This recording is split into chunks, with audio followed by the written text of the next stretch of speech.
Reserse dan para penyidik seluruh wilayah Sumut, baik yang secara langsung maupun secara daring. Inti dari kegiatan arahan saya yang pertama terkait dengan perkembangan dinamika kriminal yang ada di wilayah Sumut. Saya pastikan dan saya arahkan kepada mereka adalah untuk memberantas peredaran narkoba dengan tegas dan secara kontinu. Yang kedua terkait dengan begal dan geng motor, saya perintahkan untuk dilakukan tindakan keras dan terukur sehingga tidak ada lagi namanya geng motor ataupun begal yang ada di wilayah Sumatera Utara ini. Kami berusaha untuk melakukan yang terbaik dalam rangka menciptakan situasi keamanan yang aman dan tertib menjelang pilkada yang akan kita laksanakan di tanggal 29. Juga saya mengarahkan kepada teman-teman Krim dan Krim Sus dan Narkoba untuk menjaga kondusivitas wilayah dalam rangka menciptakan suksesnya pemilu yang akan datang. Nah sekalian juga saya menyampaikan kepada teman-teman dari seluruh reserse untuk melaksanakan tugas reserse secara baik sesuai dengan aturan hukum yang berlaku dan tentunya untuk menciptakan kepastian hukum bagi masyarakat dan penegakan hukum yang berkeadilan kepada masyarakat. Demikian, tegas terukur kepada pelaku begal. Ya, kemarin sudah ditangkap 2 pelaku begal, ini ditangkap sana dan dilakukan upaya paksa ditembak di kaki karena pelaku tersebut mampu melarikan diri dan membahayakan jiwa orang lain. Nah, itu upaya paksanya adalah dengan baik keras. Namun sempat terukur, ada aturannya. Jadi tidak sembarangan anggota kami melakukan penembakan, tapi semua diatur dengan aturan SOP yang melakukan. Kalau begal tetap ke upaya paksa yang keras. Pak, langkah yang akan kita lakukan dalam menciptakan situasi aman dalam terkait dengan geng motor. Yang pertama tentunya di malam minggu yang sampaikan tadi kita menambah kekuatan pasukan kita baik dari Sabara dan Brimob untuk mencegah terjadinya arak-arakan dari geng motor. Kedua, kita juga melibatkan intelijen dan reserse untuk mencari menemukan tempat-tempat persembunyian ataupun keberadaan dari geng motor tersebut, sehingga kita bisa ada upaya pencegahan dan tindakan-tindakan yang lebih cepat di lapangan. Yang ketiga terkait dengan adik-adik kita yang masih berumur, ya tentunya dia masih bersekolah.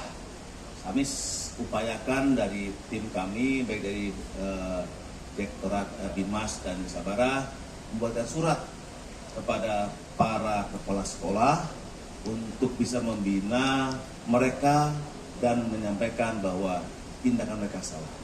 Jadi kita akan berkoordinasi dengan sekolah, ya, membuat surat kepada sekolah bahwa si A, si B, si C di sekolah sini untuk dilakukan pembinaan baik di rumah maupun di sekolah untuk mencegah terjadinya mereka ikut kembali ke dalam kerumunan tersebut.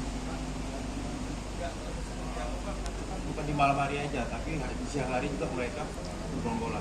Tidak seperti apa? Apakah tidak terjadi pelanggaran HAM ketika kita melakukan tembak di tempat atau bagaimana? Melakukan penegakan hukum yang melakukan tembak di tempat itu sesuai aturan. Jadi kita dilakukan penembak massa, geng motor yang nggak lakukan apa-apa kita tembak, ya tidaklah ya. Bagi pelaku-pelaku kejahatan, ya berintensitas membahayakan petugas, nah itu kita lakukan upaya paksa. Tapi kalau dengan geng motor, kalau anak-anak itu kan dilakukan penegakan hukum secara baik, humanis, tetapi bisa menekan terhadap kegiatan mereka. Contohnya, kami akan mencari lokasi-lokasi tempat mereka berkumpul, melakukan tindakan persuasif dulu, lakukan upaya-upaya kegiatan terhadap mereka di lapangan. Ya. Kalau dia menggunakan senjata tajam, maka dia terapkan undang-undang darurat dan ancaman hukumannya di atas 5 tahun. Ditahan. Tetapi kalau dia di bawah umur, kita gunakan undang-undang perlindungan anak. Nah, jadi berbagai macam upaya kita lakukan. Tentunya ini semua tadi sudah diskusi dengan para Kapolres dan para Dir untuk bisa memastikan kita akan menanggulangi peredaran ataupun kegiatan dengan motor dengan humanis dan tegas. Ya. Kalau yang tadi kan untuk geng motor ya Kak, sementara kalau untuk pelaku ini saya kumpulkan para Kasasers dan Kapolres memetakan di mana lokasi-lokasi mereka berkumpul. Jadi bukan mereka jalan dulu baru tertangkap, tapi kita petakan di mana mereka berkumpul. Makanya kita siapkan mereka itu dipetakan. Kalau mereka kurang pasukan, kita ada pasukan lagi. Kadang-kadang di suatu Polres kurang pasukan, nah, kita dukung dengan anggota kita itu. Jadi kita berusaha untuk bisa mengurangi, bahkan bisa menghilangkan ada geng motor. Karena geng motor itu bisa tingkat, bahkan mengarah pada perbuatan pidana. Seperti dia membawa sajam ke jalanan, itu sudah pidana darurat. Makanya saya bilang, saya kumpulkan mereka jadi satu persepsi.